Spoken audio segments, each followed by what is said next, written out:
¿Ya? Bueno,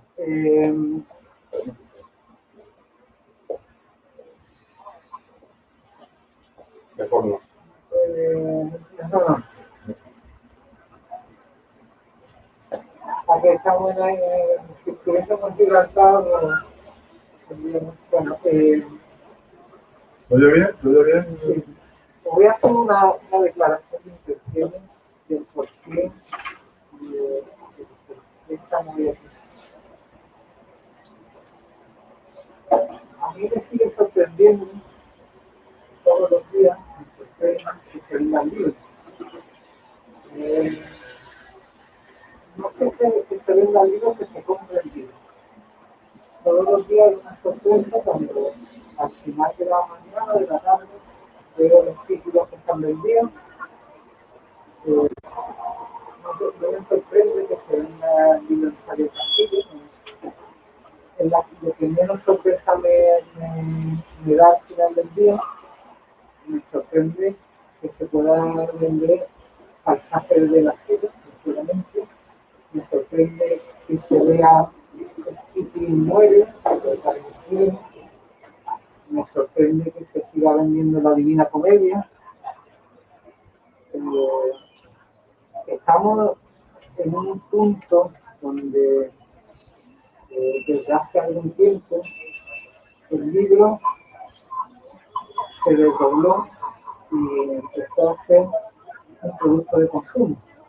Lo mismo que una época en la que el libro era un objeto al que se reverenciaban. El libro daba calor, daba cultura, te permitía llegar a sitios donde no se podía ir sin libro. Y llegó un punto en el que el libro se convirtió en un producto de consumo. Se creaba contra el cine, contra la serie, contra Netflix, contra todas las formas de entretenimiento posibles que nosotros vendemos productos de consumo y vendemos libros. Yo sinceramente mi lectura no son productos de consumo, pero podrían ser. Y parte de lo que ingresamos, mucha gran parte de lo que ingresamos, se ingresa por productos de consumo. Los libros que son mero entretenimiento, que no te llevan más allá de bueno, ese fugaz placer de pasar el tiempo con cierta alegría o tristeza, pero que se disipa, que no queda, que no marca, que no te lleva a ningún sitio especial. A mí, como lector y como vendedor de libros, me entristece muchas veces ver que van pasando libros por las mesas y no hay manera de que se vendan. Libros maravillosos. Y no hay manera. Uno, el escritor tiene un punto de vista de por qué no se venden los libros, los editores tienen otro, y los libreros tenemos otro. No sé cuál es el que tiene más valor, pero al final la realidad es que hay muchos buenos libros que se pierden en la inmensidad de las mesas de novedades y que no tienen más recorrido que una marea de novedad. Como si la marea fuese esa recogida del pescado que se pierde y que no hay forma de recuperarlo y que caerán en el olvido literario porque no habrá lectores que lo quieran. Y como esto corre que se la... Hoy llegan 5 libros buenos y mañana llegarán 6. Y la vida es así, no podemos ponerle a la vida freno ni la vida va generando continuamente buenos libros que se pierden y entretenimiento que es lo que realmente disfruté con el libro de Guabati como hacía mucho tiempo que no disfrutaba con un libro. Yo como lector. Afortunadamente hubo un editor que lo publicó, que me convenció que lo leyera y disfruté, me reí, fue un auténtico delirio lector de paisajes desde la ciudad. Y hablando con Papi, realmente sentí lo que uno, bueno, al final se puede montar las películas que se pueda montar y yo me monté mi particular película con Guabati, mi particular libro. Y creo que fui receptor de un mandato divino literario, que ha sido intentar que el paisaje del asilo no caiga en el olvido. El timbre era Hugo, que estaba... Pues Hugo me insufló, me dio creo que uno tiene muchas misiones en la vida y yo tengo una pequeña misión que es intentar que haya una lectura del círculo todos los años. Sabemos lo que podemos vender, lo que no podemos vender, la trascendencia que tendrá mañana, lo sabemos o no lo sabemos. Es simplemente el juego divertido que propone Guabati, prolongarlo sin medida, hasta que podamos, hasta que nos dejen, hasta que podamos pagar el alquiler, hasta que haya luces, hasta que haya alguien que tenga cierta curiosidad por conocer la obra de Hugo Abati, por conocer un paisaje desde la ciudad, porque realmente es un libro que no debería caer en el olvido, es una obra mayúscula. Yo sí, soy un lector, no tengo más formación universitaria que me vincule con mi capacidad crítica para abrir la obra con un bisturí y ver si en fin, técnicamente es comparable a no sé qué libro, no me importa un carajo, no es un tema que me preocupa. A mí lo que más me preocupa es que algo que me ha hecho sentir un lector, que me ha llevado a sitios especiales, que me ha hecho reír por dentro, por fuera, no se pierde. Y esa era la convocatoria de hoy, que ya se pospuso y que bueno, que lo importante es que esa es la declaración de intenciones con... Pues ya nos gusta más estar aquí que antes. Nos gusta más. No, tú no sabes lo que se agradece escucharte hoy decir que te ha llegado este libro, porque tú eres una de las puntas de lanza de la literatura. Los libreros son fundamentales para hacerle llegar el libro al lector, ¿no? Y a mí me ha agradado muchísimo oírte decir. Esto es verdad que estaba previsto ya presentar la novela, vamos, pero las circunstancias ya sabemos, no han ayudado nada. Entonces, bueno, esta novela salió en junio, sí, me parece, en plena, ¿no? Por ahí salió. Y la idea era haber hecho una cosita en octubre, que fue cuando yo te dejé el libro, todo esto, bueno, se iba posponiendo. Y gracias al afán de José Antonio por hacer algo con este libro que ha llegado al alma y que a nosotros de verdad que nos entusiasma el libro también, pues estamos aquí a pesar de todo. Así que muchas gracias, José Antonio, de verdad, por el apoyo. Nos acompañan Paco Martín, es escritor, novelista, tiene 3 novelas publicadas. La última, El orden alfabético de las almas, que le recomiendo. Y era muy amigo de Hugo Abati, éramos todos en realidad muy amigos de Abati, lo conocimos bien. Está también José María Herrera, que es un gran amigo de Abati, él es doctor en filosofía y la clase en Ronda de filosofía y es crítico de arte y escritor, y tiene un libro que yo de verdad les recomiendo a todos, que es maravilloso, porque es Los archivos de Algís Contarini, que está por aquí en la librería, ahora si queréis echarle un ojo. La verdad que merece mucho. Ahora tenemos un ensayo absolutamente personal sobre la música veneciana, ¿no? El barroco, sobre todo, ¿no?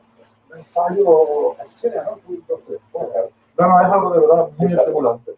Fue mi lectura del confinamiento y así se lo dije a José María en su día, que bueno, mientras lo leía me ponía a Vivaldi, me ponía a Marcelo, todo esto, que es un libro extraordinario. Y ya digo, muy amigo también de Hugo, muy bien. Tenía que estar Vicente Fernández aquí, que presentó la novela anterior, Dos conversan en el CAL. Vicente lo conocemos aquí mucho en Málaga, es profesor de la universidad, de griego, profesor de griego moderno, historia nacional, y esta mañana me ha llamado, que le ha dado un ataque de lumbalgia que no se puede mover, así que bueno, lo estamos teniendo porque su aportación con Hugo, la verdad que merece la pena, tener muchas ganas de escucharlo. De Hugo Abati hemos publicado ya 4 novelas con esta. La primera, Correspondencia, luego En el campo, Dos conversan por la última, que es una gustada también, y esta de Paisajes del asilo, que bueno, yo he dicho ya en varios sitios que a mí me parece una obra maestra, ¿no? Algo absolutamente singular, porque usted me ha aportado algo, pues ya seguiremos comentando. Y bueno, quería comentar esta novela precisamente y luego pondría sobre la mesa, ya si os parece, la idea esta que yo digo de que por qué esta novela nos puede parecer algo especial, una obra maestra, desde el punto de vista lo es. En nuestra opinión, ¿qué es lo que hace que esta novela pueda considerarse de ese modo? Que no es poca cosa, realmente. No sé si queréis empezar, Paco, María, o bueno, yo también, intervenimos todos, vamos. La idea es un poco conversar sobre la pregunta no es fácil, porque no, claro, estás dando por sentado que no se trata de una obra, sino de una obra maestra. No es fácil. Cosa en la que yo estoy de acuerdo.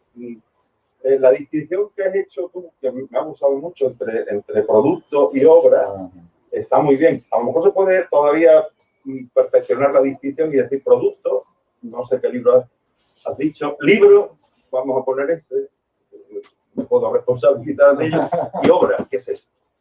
Porque Paisaje desde el asilo es una obra maestra. No, en el sentido de que no es un libro que se hace para venderlo buscando un público y con el criterio de, bueno, al público le interesa esto o aquello. No es tampoco un libro en el sentido del mío, que es una construcción en fin, que responde a intereses particulares míos, una investigación, digamos, de carácter histórico, en fin, puede tener más o menos valor, pero es una investigación. En cambio, el libro de Hugo es Hugo. Es la construcción del propio Hugo a lo largo de toda su vida. Hugo era psiquiatra. Trabajó muchísimos años como psiquiatra en Ronda, donde yo lo conocí y donde fuimos amigos. Hugo alcanzó probablemente como psiquiatra la excelencia, por lo que yo he podido saber de muchísima gente que lo trató y que él trató. Su conocimiento del ser humano verdaderamente era una cosa insólita. Y al mismo tiempo era escritor, pero no escribía productos, sino que escribía un poco para aclararse a sí mismo la vida y para hacer, bueno, eso lo hablaremos después, para construir un mundo, que era en realidad lo que él pretendía. Y escribió varias novelas, pero en esta novela en concreto se condensa todo el esfuerzo suyo a lo largo de la vida. Y cuando digo que es una obra, lo digo en ese sentido, que ahí está su manera de estar en el mundo, su visión del mundo y toda la sabiduría que él ha acumulado. A él le importaba muy poco que fuera, el destino de la obra le importaba muy poco porque ya estaba hecha. Y lo que le interesaba sobre todo eso, lo que había hecho. Hombre, y si responde uno a la pregunta de una forma un poquito menos personal, me dice, ¿por qué es una obra maestra? Yo creo que tiene muchas cosas muy especiales. O sea, en primer lugar, el tema... Yo entiendo que es excesivo, que os parecerá Sí, una obra maestra, ¿no? Mi opinión. Sí, que yo sí, pero claro, la persona que te oiga, por eso lo ha intentado un poco, pero hay una cuestión que, por ejemplo, la originalidad del tema. Abrimos un libro y normalmente el libro es una historia de amor, un crimen, un episodio histórico. La mayor parte de los libros se mueven siempre en el mismo círculo de cosas. No voy a decir que sea siempre así, pero en el mismo círculo de cosas. El motivo de este libro es una cosa totalmente disparatada. Es un grupo de personas que viven en una residencia de ancianos y que se reúnen anualmente para leer un libro. O sea, como motivo para construir una novela de 400 páginas parece completamente absurdo, ¿no? Y sin embargo, logra, como ha dicho él, logra atraparte muy pronto. Después hay una segunda cosa que a mí me parece que es de gran maestro literario. Hugo tiene un estilo literario transparente, sus frases se entienden todas. Es al mismo tiempo muy ingenioso, con un gran sentido del humor. Él logra contar las cosas más disparatadas de una manera perfectamente coherente, pero además, al mismo tiempo que va contando una historia, se va burlando del lenguaje.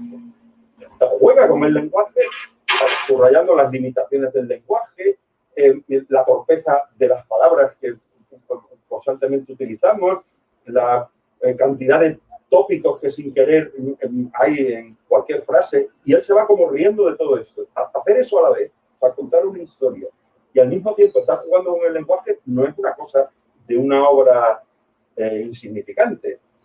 Y bueno, y después yo creo que el tercer rasgo sería el logro. Es que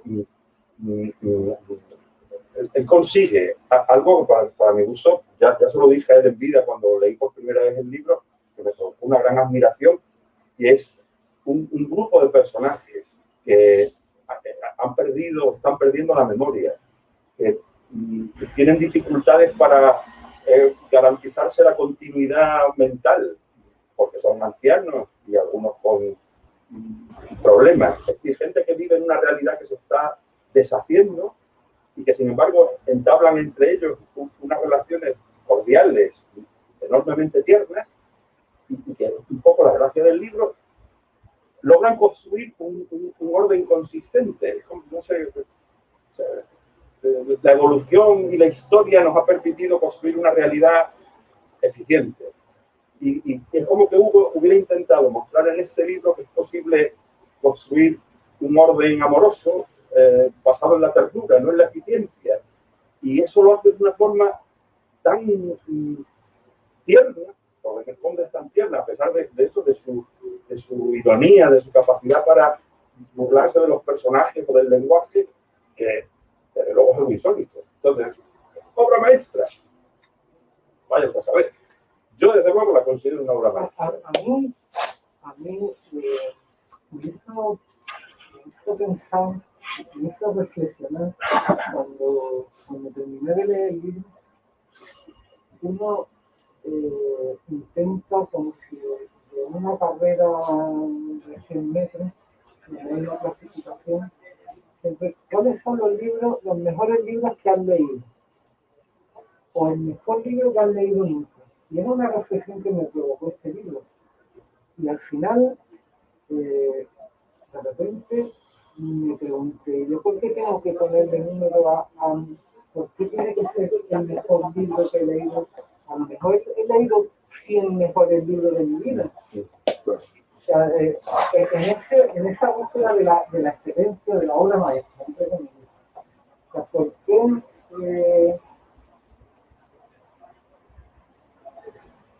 tenemos que ponerlo? Tenemos que inventar un lenguaje común para poner los libros en una balanza, pero al final me enseñó que bueno, que uno puede disfrutar en este libro, no sé si me entendéis. No lo quiero poner ni siquiera, no lo quiero poner en la clasificación, es clasificado. Inclasificable, porque está bien el concepto. Este libro no lo puedo clasificar ni el mejor, ni entre los 3 mejores, ni el más divertido. Una competición. No le puedo, con él no puedo ponerlo en un ranking. Me es imposible ponerlo en un ranking.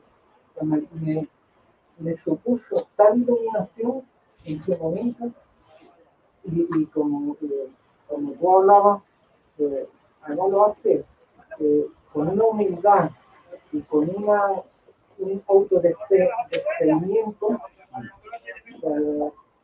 que dice, si él me está enseñando que mientras menos mejor. O sea, mientras menos te lo creas, más va a disfrutar, más va. En mi opinión, yo diría que es una obra maestra porque es Hugo, porque Hugo está absolutamente presente en la novela. Hugo le gustaban mil y una cosas, entre ellas le gustaba mucho el jazz. Un día estando yo en su casa, me acuerdo que yo solo con ellos y el rey, me subió arriba, en la habitación de arriba, donde tenía la batería. Me hizo un solo de batería, ahí un rato de batería. Y luego bajamos y tal, y me dijo que estaba empezando una novela, esta novela, en la que el personaje principal era Kafka.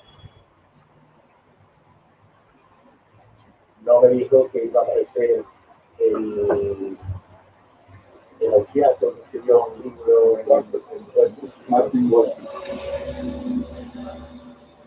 que era un libro tan importante para Kafka y para la relación con su padre y con Felipe Paulo y no sé cuánto.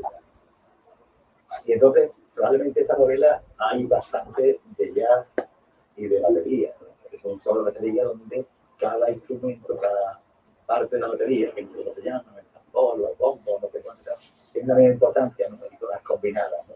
Y los silencios también. Luego otra cuestión para mí fundamental es la forma de acometer la novela.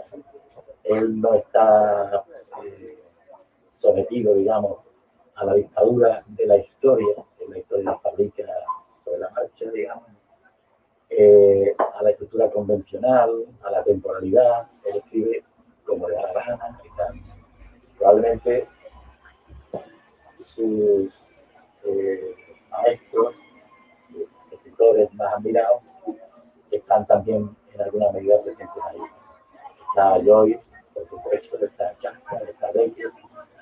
Joyce cuando dice que Muy.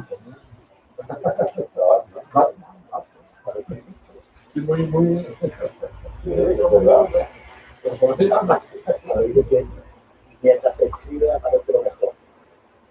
Y Hugo, si tenía una idea, que la tenía, de probar de la novela, el detalle va surgiendo en la página,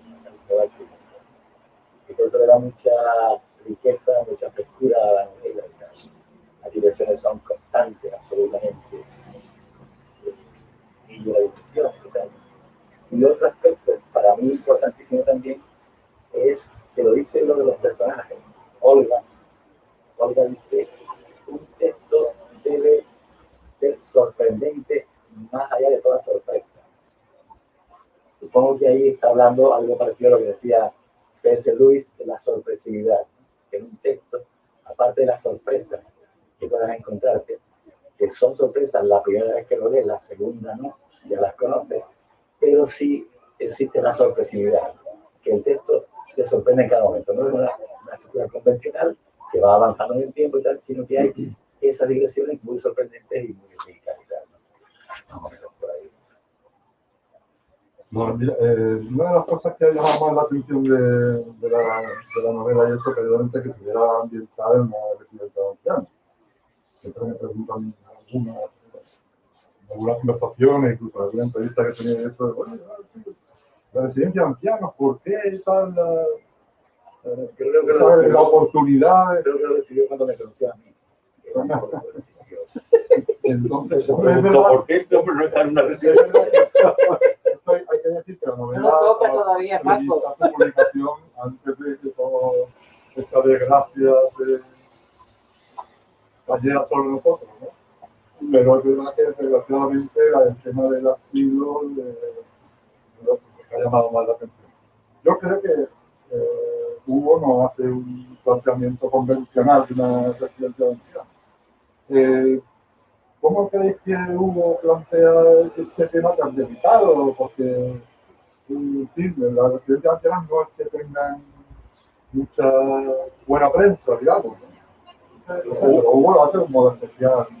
Hugo convencional nunca es. No sé, eso me parece... Eso desde luego. Pero no ser convencional. Cuando decía recreación divina, y yo te digo que Hugo y tal, estaba pensando la que estará montando Hugo allá arriba. Otra de las cosas es que tampoco hay tantas obras ambientadas en residencias de ancianos. Sobre ancianos sí hay cierta tradición, ¿no? García Márquez o Silicón, por ejemplo. Pero nosotros deberíamos intentar olvidar la coincidencia. O sea, él escribió esto antes de que las residencias de ancianos fueran un asunto. Pero a mí, Parecía... dentro de eso que tú decías de sorpresivo, a mí lo de la residencia de ancianos me ha parecido más convencional. Más que... Lo más convencional del libro. Bueno, sí, porque el decorado, que también es muy importante el decorado. El decorado es una residencia de ancianos. No es una novela sobre la vida de la residencia de ancianos. Pero yo no estoy nada de acuerdo contigo que es convencional. Que una residencia de ancianos es un sitio y que él sitúa la acción ahí, vale. Sí, pero eso te es decía. el decorado, ¿no? El decorado es tan importante. Que al final, hombre, la residencia es totalmente especial. Claro. Pero que empiece con una residencia de ancianos no es una cosa que... Claro. El resto es lo que lleva a ir de los sueños. Pero la cuestión está en si lo que le interesa a Hugo, y por eso elige la residencia, es hablar de personajes mentalmente deteriorados. Las personas que debido a su edad, a sus enfermedades o lo que quiera que sea, han perdido, como dije yo antes, la capacidad de recuperar todo el tiempo el hilo de su vida. O sea, son personas que a las que les pasa constantemente lo que a Gregorio Samsa en La Metamorfosis, que se levanta y no es capaz de recuperar su ser, sino que de pronto es otro ser. Entonces, cuando Hugo habla de la vejez, habla siempre muy mal de la vejez. Yo no sé si os habéis fijado, los comentarios que se hacen acerca de la vejez son todos atroces. No recuerdo muy bien ninguna frase, pero alguna del tipo, en una residencia es un depósito donde se guarda lo que queda de alguien que ya ha vivido. O en algún sitio la vejez el asilo no es una meta, es una condición. Es una condición. La idea está un poco que teníamos antiguamente, quizá por influjo de los clásicos. También aquí la lista, el asilo no es, el asilo no es, el asilo no es. Aunque tampoco es. Una visión muy dura claro, las personas que han conocido a Hugo quizá probablemente podrían conectar esto con las imágenes de los asilos que vemos en las televisiones, ¿no? O sea, en una televisión nos presentan un asilo como un sitio donde hay un montón de ancianos en el mejor momento de su decadencia, rodeado de animadoras hiperactivas que les hacen divertirse, y la residencia es un sitio magnífico. Pero la idea de Hugo es que la vejez es una triste guasa, que te pongas como te pongas. Eso probablemente haya sido un perjuicio para las ventas del libro. La verdad. Para las ventas del libro. Por parte del autor, ¿no? El paisaje de los siglos, en el momento en lugar que teníamos en mente, donde se corría más peligro. O sea, la novela coincide. Sí, pero coincide, esta novela está escrita mucho antes. Sí, pero coincide, puesta en la librería con la pandemia y con la movida de la. Y eso, porque bueno, uno también tiene que ponerse en la mente del que ve el título en la estantería o y cuando paisaje desde el asilo era una palabra Peyorativa. sí, maldita. Era una palabra maldita que yo pienso en este libro, no yo, sino en el lector que no conoce el contenido, y un título, El Círculo de John Luke, que es lo mismo, pero no es igual. Los títulos marcan muchas veces el desarrollo comercial del libro. Eso no hay duda. Y Por eso decía yo haber comentado, porque probablemente así no veo que una Tiene oportunidad, una connotación digamos, muy ¿no? negativa. comercialmente no era, aunque evidentemente lo había publicado antes, pero Dadas esas circunstancias y es importante que podamos pensar en ellas. No sé, Paco, ¿qué me decir sobre esto? No sé, puede ser lo que está diciendo, puede que no sea. Eso es muy de uno. Puedo decirlo, Cuando hay pero tampoco. un germen de una idea, ese germen va expandiéndose dentro de la cabeza de la institución. Entonces, buscarle un lugar a ese germen que hablaba de ser desahuciado, estaba la propiedad del asilo, estaba de un psiquiátrico que a lo mejor pudo ser su idea original, pero no parecía un sitio para llevar una novela, tal. Pudo ser un campo de concentración, pudo ser un lugar aislado donde desierto, donde está la gente, una secta que está en un desierto, yo qué sé.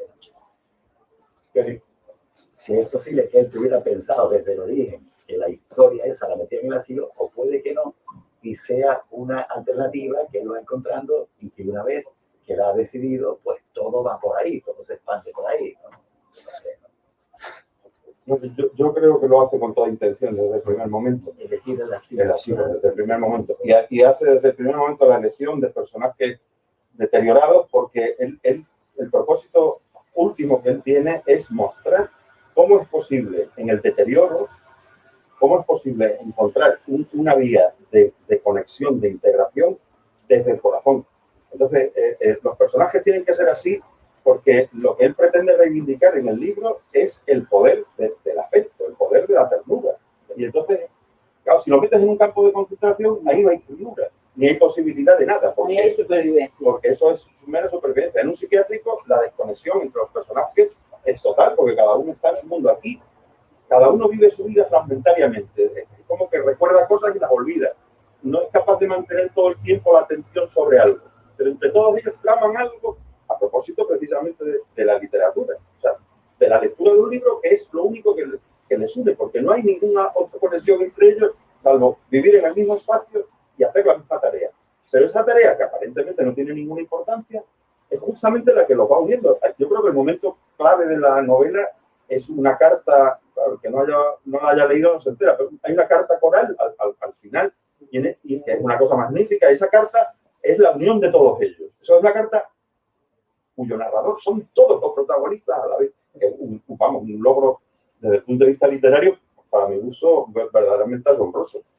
Pero claro, porque la idea es, una residencia de ancianos no es un sitio idílico, una residencia de ancianos es un sitio donde uno se va a morir. Pero eso no quita que en una residencia de ancianos no pueda haber un orden, es un orden que no tiene nada que ver con los intereses prácticos, la eficiencia económica, sino que tiene que ver con eso, con el hecho de que los hombres se descubren allí como seres humanos desvalidos. Punto. Y una grandísima dosis de ternura, como ha dicho, ¿no? Para hacer que gente con un futuro escasísimo y con un pasado borroso que ya no puedo recuperar, que no recuerdo, tengan posibilidad de vivir. Yo creo que no es inocente. claro. No, si puedo, digo, si no espero al Hombre, final. claro. Sí, no, es que yo no he leído la Cualquiera de novela. los asistentes puede intervenir. Para mi desgracia no he leído la novela, pero ustedes están sirviendo de luego como indicadores a la lectura perfectos, ¿no?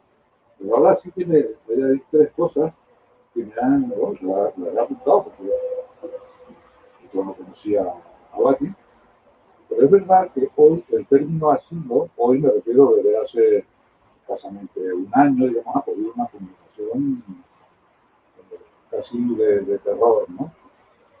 Pero aún así, antes de la pandemia, asilo era asilar, es decir, era excluir, era poner al margen, ¿no? Y en una época como esta, me interesa unirlo con lo de la ternura que decía antes, porque ahí es donde me parece, aunque no sé si me estoy saltando, pero me parece una clave de un novelista, la ternura. La ternura no es la tontunez, es la capacidad de un creador de no ser juez, sino ser tierno en el sentido de intentar comprender, no juzgar. Y por eso me parece, por eso lo uno, ¿no? Es decir, que él en su concepción, digamos, lo creara el marco, en fin, el decorado, como lo queramos llamar, ¿no? En un asilo, evidentemente se topa, y ahora voy a la parte comercial, se topa con una época que es absolutamente implacable. Es decir, ya yo no sé cuántos libros están editando con la palabra muerte, la palabra sufrimiento, porque incluso hoy un lector, creo, que está digamos, a pie de obra, me corregirá, soporta mucho más lo de campos de concentración, porque eso es una cosa dejada en la historia y casi, como diría Hannah Arendt, banal ya, que le coloque un asilo, que le coloque, pues en fin, no sé qué otro término ahora, no se me ocurre, ¿no? Ya, Inocente, desde luego, tenía apuntado otra cosa que no sé si... decorado, sí, parece que por lo menos hablaremos del decorado. que puse aquí inmediatamente, no lo has leído y por eso no conozco el juego ese del lenguaje, y se juega con el lenguaje y se burla del lenguaje, no sé si... Y eso es Rabelais. O sea, estoy sumando cosas a lo de la obra maestra que como no la he leído no me voy a aventurar, ¿no? Muchísimo menos, ¿no? Pero, y acabo ya, lo de las listas de los mejores, estoy totalmente de acuerdo, es decir, vamos a ver, esto es una típica excrescencia de esta sociedad de consumo que tiene que poner las listas de los más leídos, de los más guapos, de los más no sé qué, cuando resulta que por qué, y por eso me ha encantado eso, y por qué tengo yo que decir cuál es el mejor libro, el libro que más me ha llegado, el libro que me ha cambiado la vida, pues a lo mejor es 100, para los que somos lectores y leemos, pues no sé, en fin, a lo largo de la vida muchos libros, pues pueden ser muchos, ¿no? Y eso, pues, perdón ahora por citar a Flaubert, porque estoy metido en el asunto, pero claro, un tío que dice, pues miren, con una docena de libros, en 1850, una docena de libros ya me basta, es decir, el que haya leído el Quijote, a Shakespeare, a Homero, a no sé qué, dice, eso es una butad, si ustedes quieren, pero esta cosa de las listas, de la inmensa cantidad de novedades que salen prácticamente a diario, y que ustedes no sé cómo no acaban sepultados en esa especie de tormento de Sísifo, ¿no? Pues nada, no quería decir. Es parte de la novela, ¿vale? Es decir, la librería, no sé, yo soy bibliotecario de formación, y la librería no es una biblioteca. La librería es un lugar donde hay clásicos, hay libros de ciencia, pero también estamos buscando pues, cómo se expresa los escritores, cómo nos cuentan lo que está pasando, aunque sean de una forma a veces simple, bueno, las nuevas formas de contar la vida. Y la librería, aun a pesar de que es verdad que hay muchas novedades, es parte de su encanto. Yo pienso que limitar la creatividad también es un poco delicado. Muy no, gravísimo. Eso tiene que fluir y la vida la librería es orgánica e imperfecta. No podemos hacer un control-C, control-V con los libros para que se vendan exclusivamente los que se editan, igual que la naturaleza, pues, cuando un naranjo suelta naranja, pues no todas las naranjas que suelta no la comemos. Unas se ponen malas, otras son feas, otras no la comemos. Hablando de la biblioteca, uno de los personajes que ordena, que nos hemos estado reuniendo en la biblioteca de la facultad. Un espacio pequeño, escaso de libros, helado aún en invierno, intentando desentrañar una multiplicidad de sentidos en texto alrededor. Eso es otro de los grandes valores del libro, la ironía, de la autora. La ironía es a mí personalmente la ironía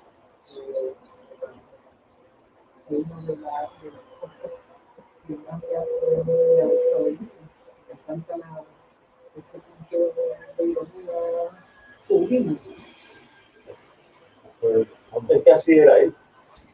O sea, él había condensado a lo largo de la vida una capacidad irónica verdaderamente increíble. Total, en los últimos años era un hombre chispeante, con una visión siempre insólita de absolutamente todo, precisamente porque era capaz de mantener esa distancia, que es la distancia de la ironía, ¿no? Era siempre capaz de ver las cosas por otros sitios, ¿no? Una ironía que tiene que ver en su obra, con otro personaje que dice, el narrador, que dice de otro personaje, se levantó por encima de su melancolía, llevado por la indignación, cocinada a fuego lento durante toda su vida. Eso lo hago también. Eso lo hago. No hay ironía sin Y melancolía. el origen de la melancolía, de la ironía.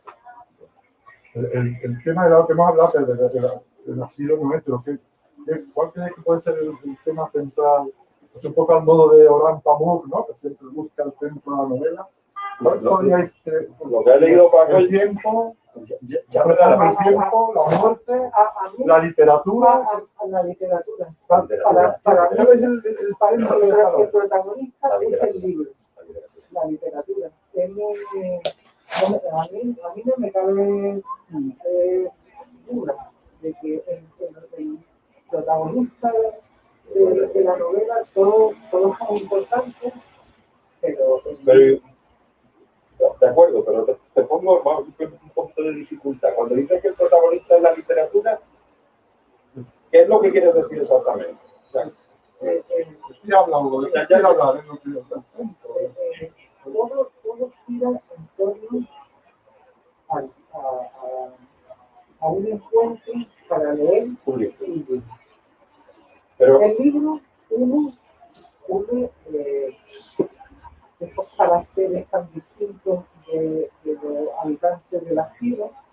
El libro atrapa a los que viven en el pueblo. El libro,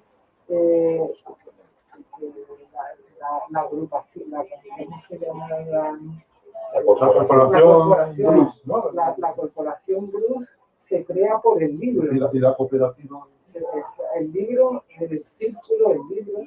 Sí, pero ahora piensa en algunos detalles. La corporación es Bruce Wayne, que es el nombre de Batman. Batman en la vida de Hugo tiene una importancia notable. Bueno, nosotros hicimos un libro de homenaje a Hugo Abati, lo tiene ahí, que se llama Batman contra Beckett o Beckett contra Batman, ya lo he olvidado, en el que el libro, la idea era contraponer un poco esos dos personajes que tienen tanta importancia en su vida. O sea, Beckett, la impresión de que la realidad no tiene por dónde agarrarse; Batman, el superhéroe que se enfrenta a ella para intentar... superpoderes para hacer el bien. Y entonces, recuerda que Bruce Wayne es el nombre de Batman. Sí. Y por lo tanto, Hugo le ha puesto este nombre al autor del libro. Lo más cachondo que Le ha puesto el nombre adrede. Pero claro, la cuestión está, ellos leen el libro y cuando leen el libro de Batman, resulta que lo que leen son fragmentos del libro. O sea, nosotros del libro que se lee solo tenemos fragmentos. Y si te pones a pensar en cuál es el sentido de todos esos fragmentos, es sumamente difícil saber de qué va el círculo de Kerlove, que no se sabe con claridad. Pero claro, efectivamente la cuestión de la literatura es muy importante porque Hugo Abati tenía la idea de que la realidad es mucho menos consistente, mucho menos sólida de lo que hemos creído siempre.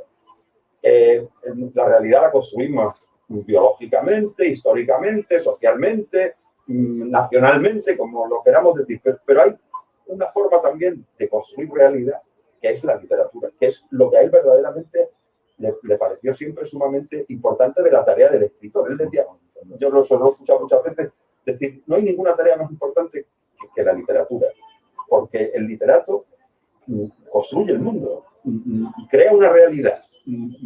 Este libro es una prueba de una realidad que se sustenta en sí misma, no necesita sostenerse en ninguna otra cosa. Y esa capacidad para crear un mundo es, a su juicio, la tarea más elevada que puede haber. El pasado, en el futuro, no se muere, Claro. el tiempo está definido con el pasado. Pero claro, sobre todo es una realidad que se crea sin pensar en la eficiencia, sin pensar en interés práctico, sin pensar en la economía, sino nuevamente sostenidas en lo único que nos puede sostener a los seres humanos, que es pues, las relaciones cordiales, la ternura, el ser capaz de ponerse en el pellejo de otro a pesar de que el otro sea débil. Yo creo que ese es el tema del libro, pero no porque se trate de la lectura de un libro, sino por lo que representa la lectura de un libro como creación de un mundo. En ese sentido. Que oiga también otra persona, la literatura que suscita inquietud es la que en verdad nos debe interesar, porque es la que está en la diana. Esto es incomprensible para mí, que soy más de las que bailan que de las que ven. Eso fue lo último que no nos entendimos. La última expresión incomprensible para mí, que soy más de las que bailan que de las que ven. Es que la frase es de una chica que es bailarina, ¿no? Que se supone que ella de esto no sabe nada. Olga es la que le dieron el premio del ayuntamiento, de la escritora. No, Olga es la bailarina, la hermana. Amalia es la bailarina. Olga es la... Bueno, yo no me acuerdo el nombre. La que habla es la bailarina. Amalia, dice otra, no sé si la hermana de Olga, dice que habla con una prosa de bailarina descotada. Que también es la solución al lenguaje. No puede ser. Yo es que no recuerdo los nombres. Yo creo que la literatura está muy presente. Pero sí, se podría responder muchas cosas a esa. El tema central, ¿cuál es? La literatura, de acuerdo. Pero también podría ser el tema central, el decorado. El gran problema que se plantea es si la literatura necesita decoración o no. Y eso sería otro tema. Yo creo que la muerte también. La muerte podría ser otro tema, pero también podría ser la realidad. O sea, podría ser una novela metafísica. Porque la gran reflexión es si lo real es la condensación de la vida de una persona muy experimentada y muy sabia. Y entonces, es una obra muy valiosa. El reduccionismo reducirla a algo, a una comprensión. Para la explicación, para la lectura, antes tienen que hacer un decorado. Un decorado además, eso es que así lo selecciona. Es todo un duplicado. Está todo muy ligado. Aparentemente no, pero en el fondo está todo muy conectado. Y las conexiones, claro, son tan importantes que solo si lees el libro con mucha atención. Yo creo que el libro tiene como una lectura, eso, emocionada de quien lee el libro y dice, oye, eso es una cosa estupenda. Aquí están contando una historia muy interesante, muy rara, pero atractiva. Y después, si empiezas a abordar, no hay puntada sin hilo. No hay puntada sin hilo. Todo está puesto con una... Y bueno, eso era, nosotros que lo hemos conocido al autor, es que era así, que era una persona, eso si tiene que... hay un personaje que se pasea por la residencia con un librito. Es un hombre con la cabeza ida. Claro, tú dices, ¿el librito significa algo o no significa nada? Claro, cuando lees el título del libro, ves la importancia que ese libro tuvo en la vida de Kafka, cómo desencadenó precisamente, es el momento en el que Kafka empieza a escribir de forma más personal. Vas viendo que todo eso va conectado. Eso debería ser sea, el pobre músico, el gótico antiguo, el alemán gótico, el otro, yo qué sé. Eso deberían ser pie de página. Esas anotaciones críticas. Sí, pero eso déjaselo a los profesores. Nosotros podemos leer el libro y disfrutar de ello. José María cita en una estupenda reseña que publicó en un cuaderno panamericano, pues Frank Kafka, que yo busqué lo del pobre músico, pero la referencia a Kafka no lo había pillado en la República. Hay que pillarlo todo eso de ello. Pero la literatura está presente también a través de otros autores, yo creo que he apuntado algunos, la más disparatado, casi desconocido, Mónica Dickens, ¿no? La hermana de Charles Dickens, que no sabía que Mónica Dickens era la hermana. Hay otra que a mí me fascina, que es Henriette Lascelles y de Montgelas, que era la esposa de Shackleton, que tiene también, es una novelista victoriana, ¿no? Bueno, pues ahí está, ¿no? Cuando le dice, ¿qué puede hacer una chica adolescente y alcohólica? Y le contesta, no sé quién, le contesta, pues la fiesta, la fiesta, y el morning.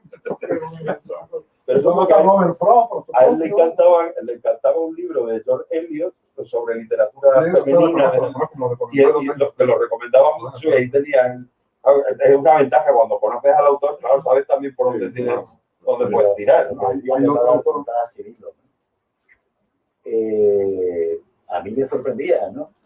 La historia, bueno, pues no tal, la trama tal, ¿no? La cuestión es el entramado, ¿no? Cómo se hilvanan todos esos hilos, ¿no? Que son infinitos, ¿no? Y cómo se van hilvanando todos los hilos. Robert Frost también sabe muchísimo. En la novela anterior había, me parece que eran dos conversos, no sé si te acordáis, había una rata que se llamaba Catherine Mansfield. Entonces, sí, claro. Bueno, yo no me acuerdo del nombre, pero estos pobrecitos John. Robert Frost es un personaje, se llama Robert Frost González, que es el taxista. Robert Frost, el poeta laureado, todo esto. Por supuesto, John Locke, ¿no? John Locke. Bueno, y él ha dicho antes que le había sorprendido la ironía de la novela y a mí el personaje que más me gusta de la novela es el perro Momus, que es el perro del payaso Momus. Y Momus era la personificación o el dios en la antigüedad, en la mitología griega, de la burla, de la ironía, del sarcasmo. O sea, él no le pone el nombre de Momus a un perro que espanta la muerte, porque no hay que olvidar que el detalle es de un perro que ha conseguido que la muerte no llegue al asilo porque la asusta. Pero ¿con qué la asusta el perro? Con la broma, con la ironía, con el humor. Es el humor lo que salva Momus el payaso, y Momus el perro. Entonces todo eso está todo siempre, todo se pone con la pieza musical que toca la novia de yo también perdonáis, pero yo el libro lo he leído hace ya mucho tiempo. Hay una pieza musical que toca una chica con la flauta y buscarla en YouTube. Cuando leáis el libro, buscarla porque es la pieza básica de un estudiante de flauta. Lo primero que toca, porque es lo más fácil y lo más tonto, es justamente esa pieza. Entonces reúne a un grupo de ancianos allí en la residencia que celebran aquello como si estuviera tocando una pieza de Juan Sebastián Bach. Todo lo hace con mucha intención, ¿no? Podemos hablar un poquito de lo que yo iba a proponer ahora, hablar de los personajes, que hay unos personajes de la novela. ¿Cuál podría ser de nuevo el predilecto o no elegimos, pero hacemos un predilecto? Para vosotros, ¿por qué personaje es? Yo ya lo he dicho, Momus. Con Momus te quedas. Yo me quedo con Momus. Yo me quedo con el narrador. Yo me quedo con el escritor. ¿Tú, José Antonio? Yo a mí me gusta mucho el anciano del libro en alemán. A mí eso me gusta. ¿Qué hace eso? Bordel, ¿no? Erlanger y Bordel. Burdel. Erlangen es el señor del dinero. Erlangen en alemán significa, no sé, aprovechar, rentabilizar. El hombre de los negocios, ¿no? Yo tengo cierta debilidad por los gordos, no el gordo, porque en cada escena sale un gordo, no sé si lo habéis Bueno, eso también creo que todo El gordo que está sintonizado, que se esconde, todo esto es la primera. Luego el gordo de la cantina, el gordo que son todos sí, tan especiales y tan... Pero la idea esta de sincronización, no, está sintonizado el exterior y el interior, está sincronizado, entonces vuelve, se pierde. A mí eso siempre me... Y Olga, por supuesto, hay personas que no creí, cuál es... Otro acierto para mí, hablando del personaje que tengo yo como el narrador, es la elección del narrador. El narrador siempre es un personaje más, claro, pero él lo mete dentro, narrando él desde fuera, pero con su narrador dentro, ¿no? El narrador es el escritor que está escribiendo aquella historia. Entonces, no acuden al narrador omnisciente que lo ve todo y no sé cuánto, porque es una estafa, el narrador es una estafa, ¿no? No se puede ver todo, ¿no? Lo que los personajes piensan y tal, no lo puede ver el narrador, ¿sabes? Entonces, un narrador que participa, es un narrador tipo Neti, ¿no? Que está presente, que participa en los hechos, como espectador, como implicado directamente. O sea, y a mí me parece el siempre grande, a mí, la elección del narrador y que el narrador sea un personaje que es el que escribe, y van a colorido. pero con una cosa muy buena, Paco, y es que no solamente no es un narrador omnisciente, sino que es un narrador un poco torpe, pero un poco torpe porque fue un gran escritor y ha perdido cualidades, y entonces no sabe seguir muchas veces, y lo pone en la nota, y dice, y pasó esto, y tendría que haber pasado algo más, pero no lo sé, no me acuerdo, yo no lo entendí, y claro que te contaron un libro con ese tipo que no sabía muy bien. Bueno, será que lo he escrito, ¿no? no, pero eso, yo creo que, vamos, si eso le salía inconscientemente, que él decía siempre que le salía, es que tenía un inconsciente privilegiado. Hugo no tenía ningún plan de escritura. Yo no sé si conocéis una anécdota que en cierta ocasión nosotros éramos amigos, somos amigos de Eduardo Lago, no sé si conocéis el premio Nadal. Y un día estaba Eduardo en Ronda, Eduardo vive en Nueva York, y estuvimos charlando sobre la última novela que estaba haciendo Eduardo Lago. Y entonces en un determinado momento abrió el ordenador él para mostrarnos algo y sacó un documento donde era como la fontanería de un rascacielos. Todos los personajes tramados. Yo me acuerdo, nunca olvidaré la cara de Hugo, atónito, viendo aquello, como diciendo, pero ese hombre, cuando trabaja, bueno, no pierde puntada, lo tiene todo completamente preparado. Y yo le preguntaba a Hugo, siempre decía, ¿pero tú cómo trabajas? Y yo me siento y empiezo a escribir. Claro, lees este libro y dices, puede ser. O sea, esto no puede escribir una persona sin tener en la cabeza. Bueno, decía que sí, vamos, y tengo la sospecha de que lo tenía vivido, lo tenía. Pero, por ejemplo, la idea de un narrador un poco torpe debido a sus circunstancias personales, que no es capaz de hilvanar perfectamente bien la historia y que eso forme parte de una historia muy bien hilvanada, eso es lo que hace que esta obra sea especial. Forma parte de una relación perfecta del caos total. Que por ahí va la cosa, Sí, por ahí va la buena literatura. No, a mí se me ha olvidado un autor clave también el tema de las relaciones, Emilio Salgari, ¿no? Salgari, Arsenio Marnavá, que es un personaje absolutamente increíble, ¿no? También hay, de verdad, hay verdadera delicia para disfrutar con toda la ocurrencia. Hemos hablado también ya del tema formal y todo esto, pero yo creo que este libro es muy importante la forma en la que está escrito, ¿eh? Yo tengo aquí algunas cositas para destacar, pero vosotros que opinan, yo creo que es muy importante la literatura epistolar, ¿no? que desarrolla este libro, que no es solo de este libro. Hugo practica mucho ese tipo de escritura, ¿no? Bueno, de la forma, si Hugo estuviera aquí, seguramente te diría que esa pregunta se la pases a un profesor y que te lo explique él, porque él no. A ti, por ejemplo. Él muy bien no lo sabe, yo profesor no lo sé. Y yo creo que es el contenido siempre el que manda en la obra suya. Y él utiliza todos los recursos de los que dispone. Entonces, dependiendo de lo que la historia le va mandando, hace unas cosas u otras. A mí, el pasaje que me parece, desde el punto de vista formal, más espectacular del libro es la carta coral esa de la que antes hablé. Yo sé que Hugo admiraba mucho a William Gaddis, el autor de los reconocimientos, y en los reconocimientos de William Gaddis hay un pasaje muy importante, muy difícil de leer, en el que el narrador entra en un salón donde hay una fiesta y se va moviendo y va contando como todas las conversaciones. Y admiraba también mucho el submundo de Don DeLillo, que es una novela que empieza con el cuadro del triunfo de la muerte de Bruegel, que está en una revista y va volando, la gente lo va cogiendo. Y a Hugo le gustaba mucho esa idea de construir algo sin un narrador subjetivo, sino un conjunto de personajes. Entonces, la carta que se envía a la corporación que va a sufragar la decoración, la supuesta decoración de la sala donde se va a leer el círculo de John Locke, yo creo que es literariamente lo más sorprendente. Ahora, después, es que hay un capítulo que es el capítulo de los Johnson, que no hemos hablado de... Son dos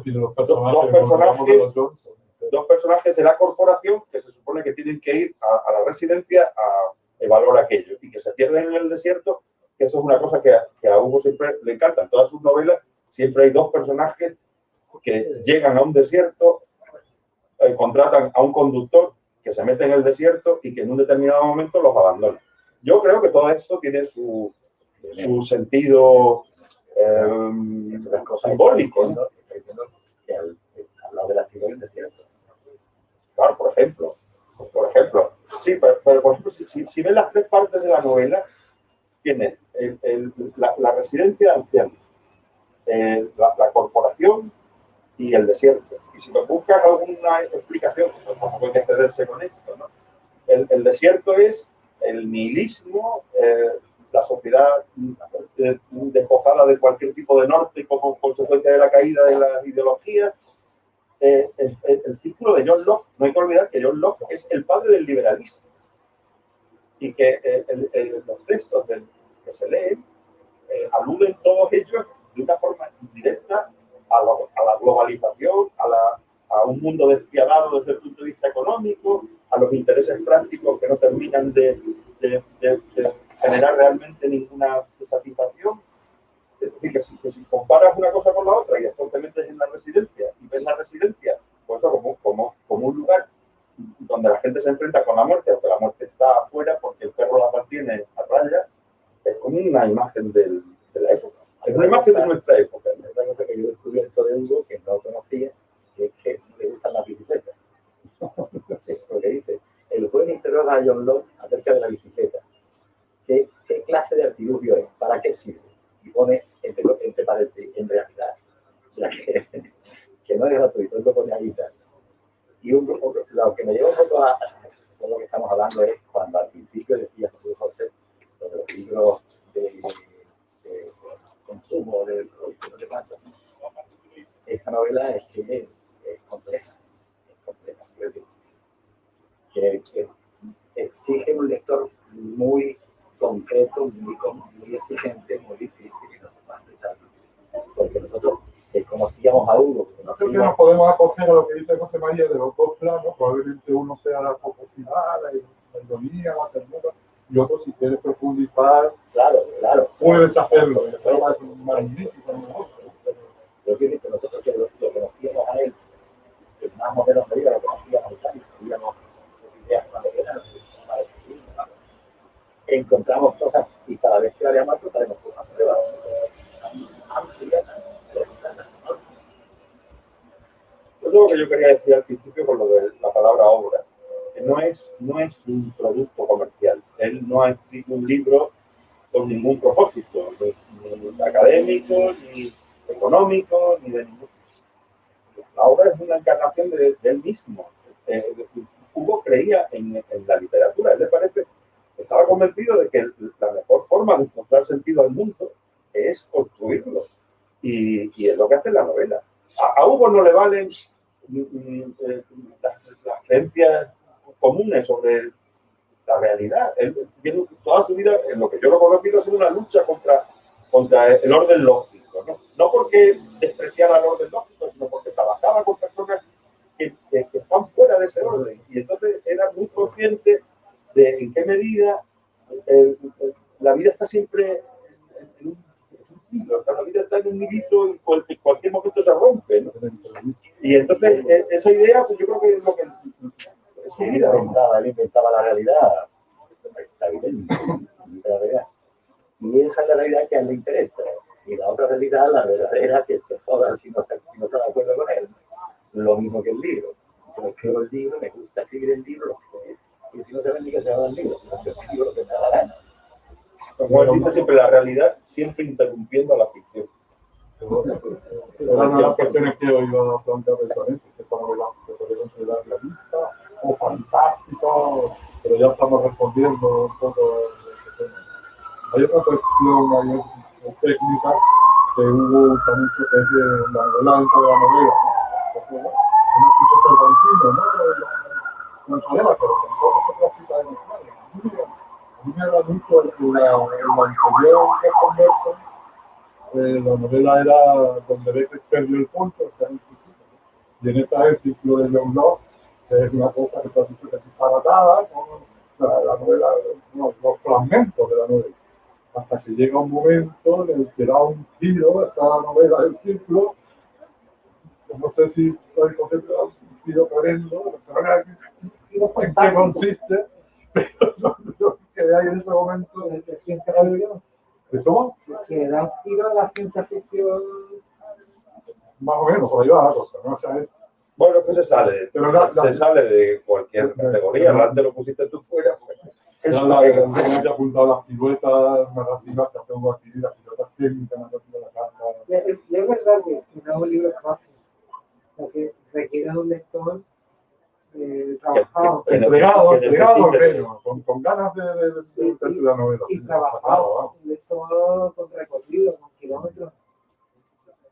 Sí, pero yo de todas maneras creo que cualquier persona, hombre, con mínimo, puede entrar en el libro bien. Lo que pasa, claro, si uno es un lector que lo que quiere es pasar el rato y lo que busca es entretenerse pues, con el crimen típico, la historia, entonces no. Pero una persona con un poquito de curiosidad, la historia es suficientemente clara como para que lo vaya atrapando. Pero lo que pasa es que la ironía, la ironía que es parte del libro, es difícil de que alguien que no tenga cintura parte ese punto, porque no sabes, la ironía puede ser que estás quedando conmigo O me estás ofendiendo. Vosotros no lo habéis captado antes, cuando decíamos por qué yo era así, pero ahí lo tenía, a ver. Lo he entendido. Bueno, lo que pasa es que yo he visto desde fuera, claro, sin haber leído el libro, pero es que digamos, me da una especie de coraje, ¿no? De rabia. Ustedes son magníficos lectores, ¿no? Están bueno, desde la obra maestra, que en cualquier caso es un libro que merecería, digamos, tener una divulgación, vamos, que divulgara la... Pero, claro, lo que ocurre, y esto lo estábamos comentando un poco antes, cuando yo me sitúo, no sé, en la Francia del siglo XIX, te das cuenta que esa conversación era prácticamente la misma que la de hoy, con una diferencia. Y es que la minoría lectora era muy grande, porque los libros, digamos, tipo Salgari, tipo, bueno, la literatura popular, ¿no? Eso era, digamos, como hoy, ¿no? Pero ¿qué ocurre? Que en España, precisamente por, no voy a enrollar en esto, desde el punto de vista de la sociología y la literatura, pero es evidente que aquí hemos tenido un corte muy grande durante al menos medio siglo, donde realmente no hay una masa lectora capaz de, digamos, atender al libro culto. Y para mí una de las pruebas, todavía más sangrante, es que salvo blogs, que yo no, la verdad es que yo no lo frecuento, pero no por nada, sino porque, bueno, tiene sus especialidades y tal y cual, ¿no? Pero salvo eso, cuando uno ve los suplementos literarios de grandes periódicos, en realidad no son suplementos para los lectores, son suplementos para los compradores. Son dos cosas muy diferentes. Es decir, uno le propone, imaginémonos a alguien con cierto renombre, la reseña de ese libro a Delia, y estoy prácticamente seguro de que no lo publicaría. Porque, claro, primero, una editorial de provincia, digamos, ¿no? Claro, si esto lo publicara Lumen, o lo publicara Acantilado, a lo mejor, hombre, tendría una entrada tal. Pero yo no lo quiero ver desde ese punto de vista, sino desde dentro del suplemento, desde dentro de un medio de comunicación. Tú no estás para divulgar lo ya divulgado. Estás justamente... Pero ¿qué ocurre? Que la crítica literaria, en este sentido, ha desaparecido. Porque hoy existen los profesores. En general son unos plastas porque no invitan a leer, se dedican solo a otra cosa. Yo no digo que eso no tenga que existir, ¿no? Pero es como un historiador que publica un ensayo para que lo lean los historiadores, pero no es capaz de divulgar eso en otro medio de comunicación. Y a los profesores universitarios les pasa lo mismo. Entonces, no son capaces de hacer como el anuncio del Martini, invitar a leer, a vivir, pero no, a vivir en la lectura. Y eso no se suele hacer. Por lo tanto, al final, creo que los lectores, cada uno como pueda, y yo eso lo llevo haciendo muchos años en periódicos, tiene que ser un resistente. Hay que ser resistente. Vamos, un resistente, digamos, también un poco, ¿no? Claro, y aventurarte, ¿qué pasa si no pasa nada? Oye, eso, esa noticia que tú estás comentando la tengo de primerísima mano de parte de uno de los críticos más eminentes de este país. Que a él, a Santos San Villanueva, lo conozco, tipo acreditado, un tipo serio. Y a él no le dejan publicar las reseñas que a él le gustaría publicar. ¿Y cuántas veces los que leemos con el Golbabel? Y ya no pico en eso porque ya tengo una edad, y bueno, tengo una edad lectora, y ya no me fío. O sea, me fío de que, por ejemplo, tú me dijiste el otro día, léete ese libro del Benjamín Lavaz. Joder, te lo lees y dices, coño, yo no sé si es una obra maestra, pero que es un libro que te prende y tú dices que bien, y yo no soy precisamente un científico y tal. Bueno, pero lo que vamos es, ¿dónde está ese tipo de libros?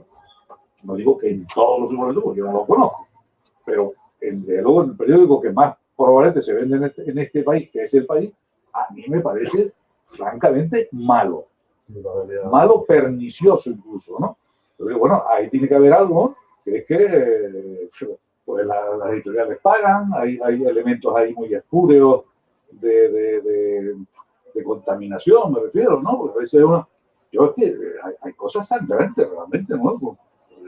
Vargas Llosa no ha publicado un libro, una novela de hace 30 años, digna de ser leída. Bueno, esa es mi opinión, de luego, por supuesto, no es que yo venga aquí por favor de nadie.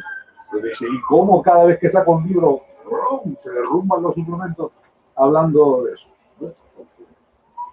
Hay cosas realmente, pero eso nos daría para prácticamente todo el día, pero que sí que como resumen, los lectores que podemos tener alguna participación, me refiero del medio de comunicación y tal, hay que convertirse en resistentes. Aquí en el libro este que sacamos, el de Batman contra Beckett, la primera parte es una charla que tuvieron en Ronda, Hugo Abati y Eduardo Lago, titulada Tradición, Innovación, bueno, literatura, 2 puntos, tradición, innovación o negocio.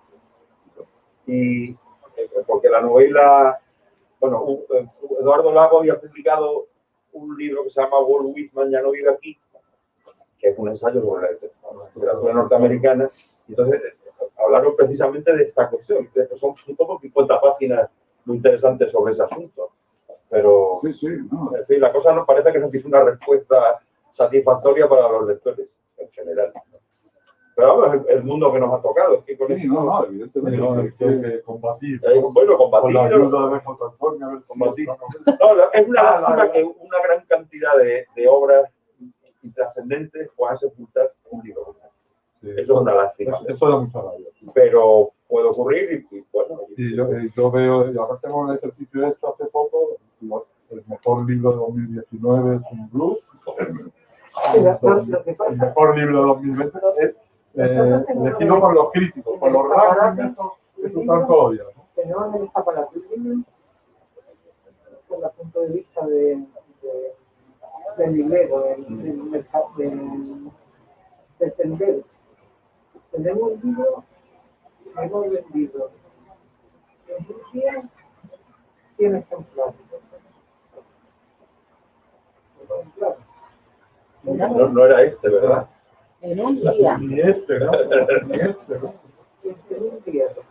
100 ¿No? ¿De quién? El de Castillo. Ah, bueno, pero después del Castillo es otro fenómeno, digamos. En un día no O sea, ahí entran todos los youtubers, los influencers. con un margen de venta que 10 puntos por encima de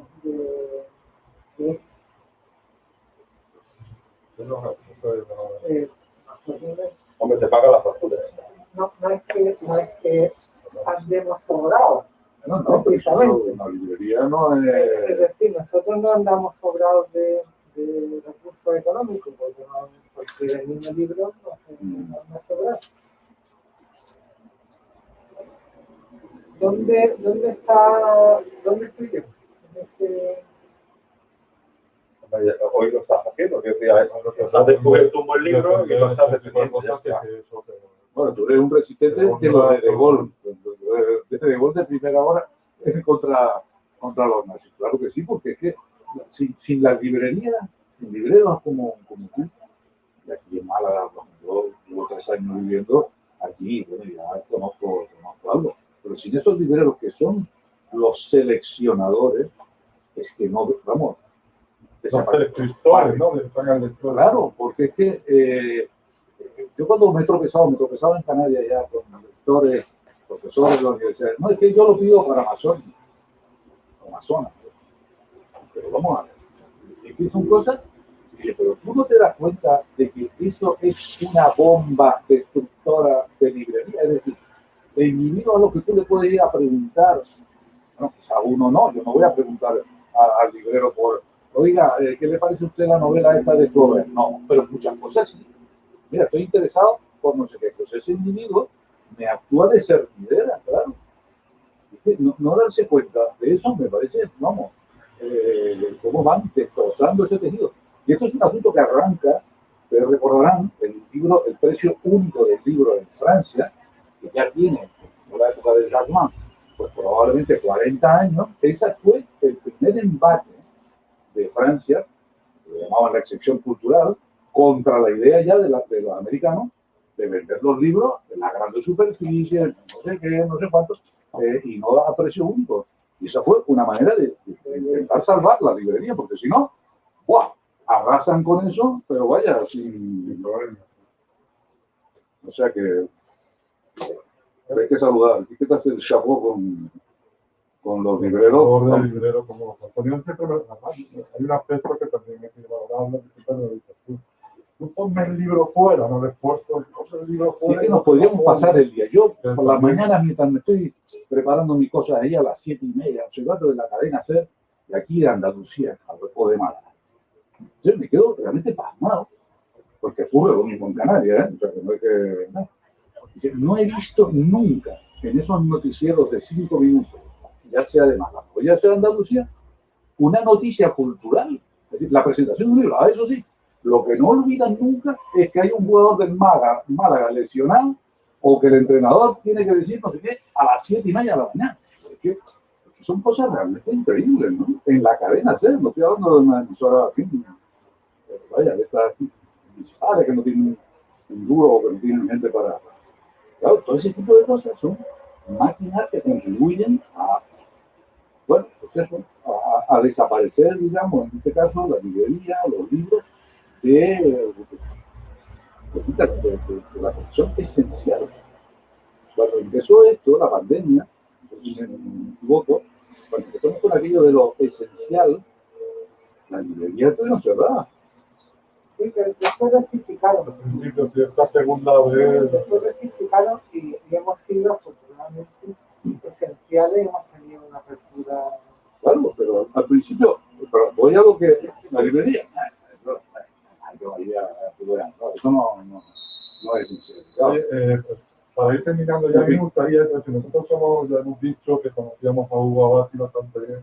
A mí me gustaría, no sé si podéis, si os acordáis, si queréis, no sé, destacar algún lazo de Hugo, alguna cuestión personal, alguna anécdota, si tenéis. No, para terminar ya, probablemente, ¿no? Con la Unimedia, seguimos, pero no sé, porque hemos dicho al principio que era una personalidad extraordinaria, es un escritor extraordinario, eso es la importancia, pero también era una personalidad. A mí lo que más me sorprendió siempre de él y lo que más admiré siempre es la combinación de inteligencia y nobleza. Es una persona increíblemente inteligente, con una cultura desorbitada, una memoria absolutamente fantástica. Es muy difícil que uno se tropiece en la vida con gente que sabe tanto, y al mismo tiempo un hombre muy generoso. Yo lo he visto relacionarse con todo tipo de gente. Lo he visto, bueno, acordáis que ahí sí lo cuento, relacionarse con personas con problemas muy gordos, ¿no? Nosotros solíamos tomar café de vez en cuando, bueno, él venía a recogerme desde su despacho, me recogía en mi casa, y a la vuelta yo lo acompañaba al hospital donde él trabajaba en Ronda, y nos encontrábamos siempre en una esquina él hubiera dicho un gordo con feo, con cara de trastornado detrás de la reja, y a un chico muy espigado, muy alto, siempre vestido de ciclista, dos pacientes suyos, jóvenes, 30 y tantos años. Entonces él se acercaba y siempre, todos los días, le decía al ciclista espigado, le decía, a mí no me engañas, yo sé que tú eres de Spiderman. Y entonces se reía un poquito y tenían allí una discusión sobre el disfraz, una cosa delirante, completamente delirante. Y el otro, que se asistía mudo, también se le acercaba al oído, le decía algo y se reían también y seguían más. Pues, él estaba hablando de, yo qué sé, de Beckett con toda seriedad medio minuto antes, y saltaba a esa otra realidad en la que se movía de maravilla. Lo hacía, en fin, la gente tenía muchísimo cariño. Bueno, hay una anécdota también, esa no me resisto, donde se han pesado. Era muy desordenado. Estaba haciendo la mudanza cuando se trasladó desde Ronda hasta Granada. Y no avanzaba. Me decía, vienen a recoger los libros mañana o pasado. Pero se sentaba para recoger los libros y se ponía a ojearlos. Entonces fui a ayudar. Terminamos de recoger los libros, porque tenía casa en Granada, y nos vamos a tomar una cerveza a una plaza. Entonces estábamos sentados tomándonos una cerveza y aparece un matrimonio de casi 80 años como mínimo, vestidos como gente de pueblo, muy bien vestida, muy arregladitos, él con cara de no entender muy bien de qué va el mundo y ella de controlar la situación. Entonces se acercan y le dice la señora a Hugo, don Hugo, me he enterado de que usted se jubila y se marcha. Y así, muchas gracias por lo que ha hecho por nosotros. La conversación trivial de despedida. Y cuando se van, cuando llevan 10 o 12 metros andando, se da la vuelta a la señora y le dice, y ahora, don Hugo, ¿quién va a entendernos? A mí fue una frase que me dejó, digo, claro, este es un hombre que no es simplemente un profesional que receta, sino que tiene tiene una llave que le permite entrar en gente que no está en el mundo común. Y ese conocimiento es lo que él aprovecha para construir una novela como esta.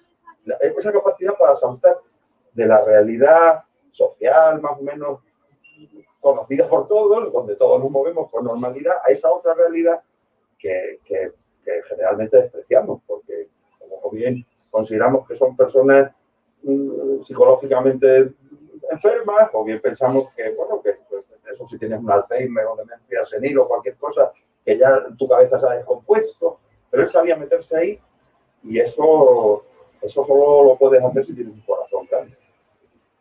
Era un hombre muy respetuoso Y para mí ha sido la persona que más huella me ha dejado, yo creo que el tipo de personaje que no encuentra fácilmente, que no es habitual, que no está extraño, lo comprensivo, en la madre, en lo educado, en una cultura fascísima. Que una cultura fascísima que es un montón que sabe de distinto. Los libros que nos recomendaba, libros que mi corazón no le llegaba a nosotros y tal, la música que sabía y tal. Es una persona excepcional.